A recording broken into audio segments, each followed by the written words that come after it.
Today, let's break down the just listed, just sold marketing campaign so that you can get the next listing in the neighborhood. It starts with this question. How often are you getting a phone call from a neighbor of the listings and sales that you have that they want to talk to you about what's going on with the market and about the questions that they have about selling their home next? Isn't it kind of odd that we don't get those calls very often? So, in today, let's break this down because we should be getting the call as far as I can tell. So what is wrong? What's going on? Why are they not calling us?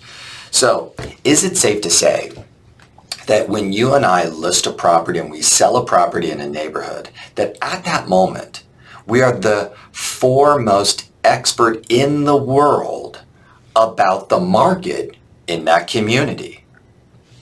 I mean, we did the open house, we dealt with the buyer demand, we just negotiated, we dealt with all the objections and the concerns, right? We understood everything that was going on in terms of value. We did tons of comp research.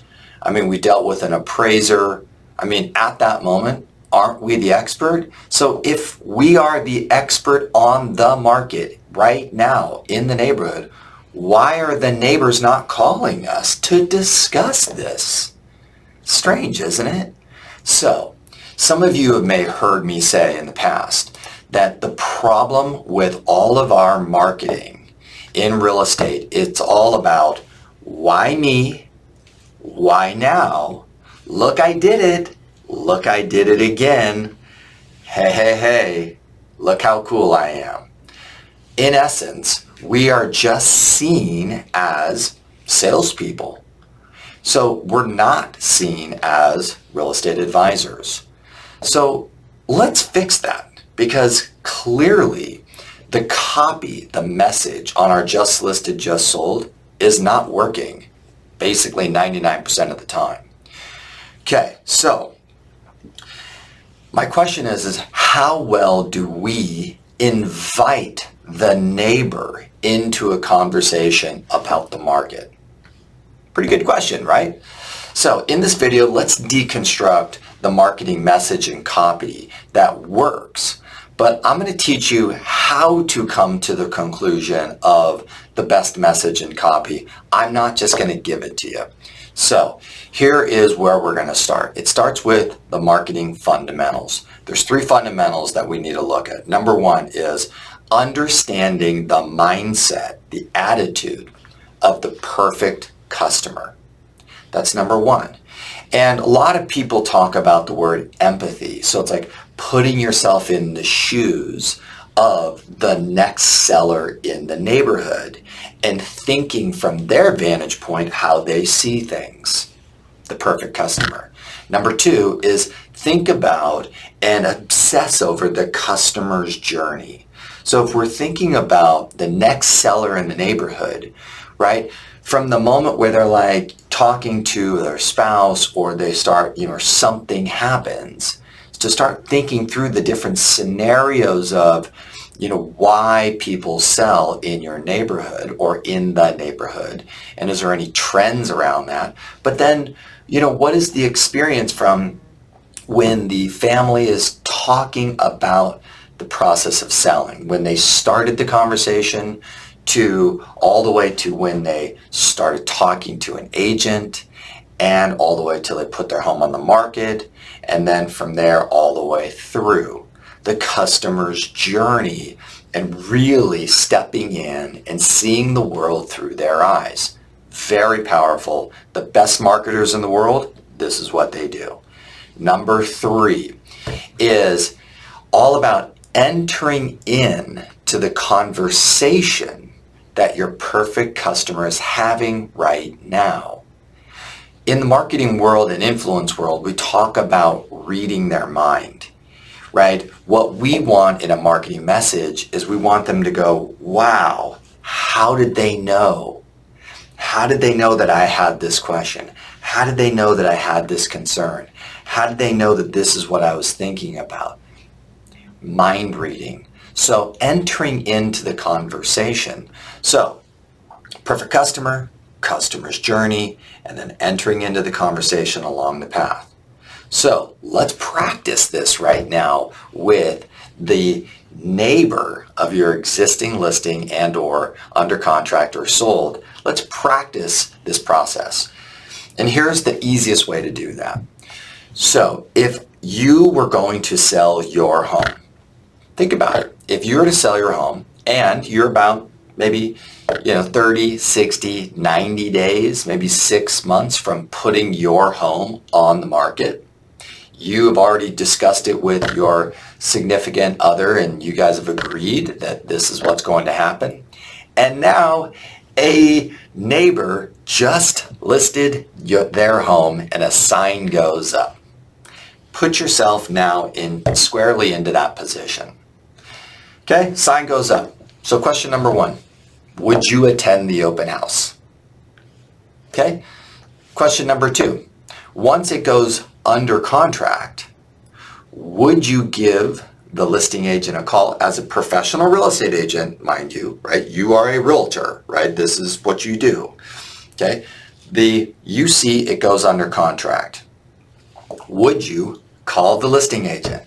And would you say, hey, listing agent, congratulations, right? I'm an agent, I'm a neighbor. What would you ask them? You'd say, how's the demand, right? You would say, did you get multiple offers? You would ask, hey, did you get close to or above list price? Isn't that what we would do? Guys, isn't that what we would do if we were about to list a property in a community and there was another listing that either just listed or just sold? Isn't that what we should do for our professional due diligence anyways? The answer is yes. Okay, then once it's sold, right, would you want to know what the sold price was? Of course. But would you want to know any other details about the transaction, positive or negative, what happened with the appraisal, especially today, right now with what's going on? Was there any concessions that were made? See, as professional real estate agents, this is what we would want to know, right? So, based upon now a little exercise of you putting yourself in the shoes of the next seller, let's talk about your just listed, just sold campaign, okay? And let's build it. So question number 1, should you and I, for every listing that we take, should we, if we do an open house, invite the neighbors into the open house? What's the answer? Of course it is, okay? Number 2, should we report back to the community the buyer demand once we get an accepted offer? The answer is yes, right? Now, then when we construct the buyer demand report back to the neighbors, then should we make an offer that says something like, would you like to know what today's buyers would be willing to pay for your home? Remember what I said about you being the expert on the market in this moment over anyone else in the world? So make the offer that you would be willing to do this for them. Okay, next, if you got multiple offers, okay, if you got multiple offers on your listing, should we report that back to the neighbors? The answer is of course.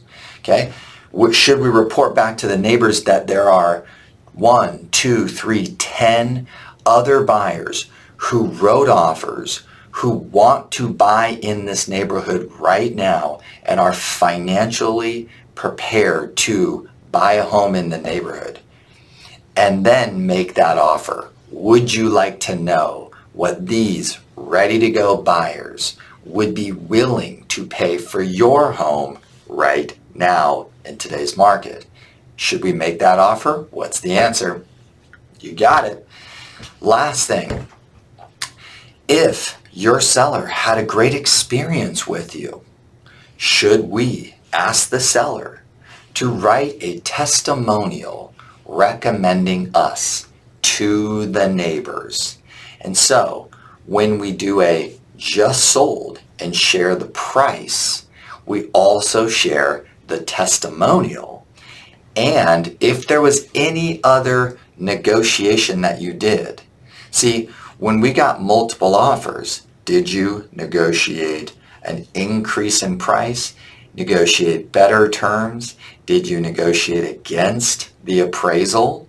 And did you help the seller create even more income because of your negotiation skills? So we've got a testimonial, we've got a just sold, and we've got some of your skills demonstrated that you made that homeowner more money. Sounds like a pretty good combination to me. So, should we have a nice just listed, just sold campaign that really invites that next seller into a conversation to discuss the sale of their home with you, completely independent of if they have another friend who's a realtor, if they're a realtor, they should call you, if their mom is a realtor, it doesn't matter. They should be calling you to discuss what went down. But because of our marketing is so lame, they're not even doing it. So I hope this helps. Now let's look at the assignment, okay? So number one, we need to predetermine a strategy to invite the neighbors. Whether or not that is a door hanger, whether or not that's a postcard, whether or not it's a door drop, whether or not it's a phone call, whether or not it's a ringless voicemail. We've got to come up with a great strategy that you can apply every single time to the neighbors to invite them to the open house. Number two, we have to come up with a buyer demand template for an accepted offer, right? So kind of what are some of the key questions? Days on market, right? How many, COVID safe buyer appointments? How many people attended the open house, right? And so, how many offers if it was multiple offers? So we want to kind of create a nice little template with this language that just shares with the neighbors, hey, there was a lot of buyer activity, which basically, again, that's the signal to the next seller that says, hey, give me a call because look at what happened and let's talk about this, okay? Then, of course, the multiple offer is really the main template that we need to write. And so if we're practicing good marketing skills, we're going to have a hook. So the hook is the, capture their attention. We're going to have the story. The story is about the buyer demand and the multiple offer. And then we're going to have an offer. Would you like to know what these buyers would be willing to pay for your home right now? Hook, story, offer. So do we need to create a template for you on your multiple offer under contract marketing campaign? Absolutely. Can that be a door drop? Yes. Could it be a letter? Yes. Could it be a ringless voicemail? Yes. Could it be a door knock conversation? Of course. Could it be a door drop invite? Of course. So there's sweat equity, there's check equity, there's all kinds of ways for us to do this. And then last, let's definitely create the template for your just sold with a testimonial, your just sold with some of the negotiation, language. How are we going to format that? How are we going to say it in a way that it's not it is the opportunity for you to demonstrate your expertise and why someone would want to hire you and actually how you would make me more money with your skill sets. See, and then it's validated with the testimonial from the seller who's now saying, I recommend you. Okay? So guys, do we need to think these things through in advance? Write out the template, write out the strategy, think through the timeline. The answer is yes, yes, yes. Because I know as a great coach, also as a real estate agent who has sold a lot of houses, when we get a listing and we've got another escrow, we've got family to deal with, we're so busy just trying to survive it that if we didn't predetermine this strategy in advance, pre-think it through, write it out, connect with a direct mail company, a print company, think through these templates. If we didn't think this stuff through, it's never going to get done. Which is why I would say 95% of all of the agents out there basically completely bomb this just listed, just sold campaign and opportunity to get the next listing in the community. So I hope this helps. If you have not subscribed to my 5 Bullet Coach Friday email, grab that down below, because this week I'm actually going to add this video plus my other just listed, just sold training videos, right? I'm going to add an additional link to a rock star agent who's crushing just listed, just sold prospecting. So you want to get on my email, my once a week email list where I'm sharing all of my resources. Grab that down below. It's called the Ferry 5 Bullet Friday. Right, jump on that, and I hope to talk to you soon. Have an awesome day.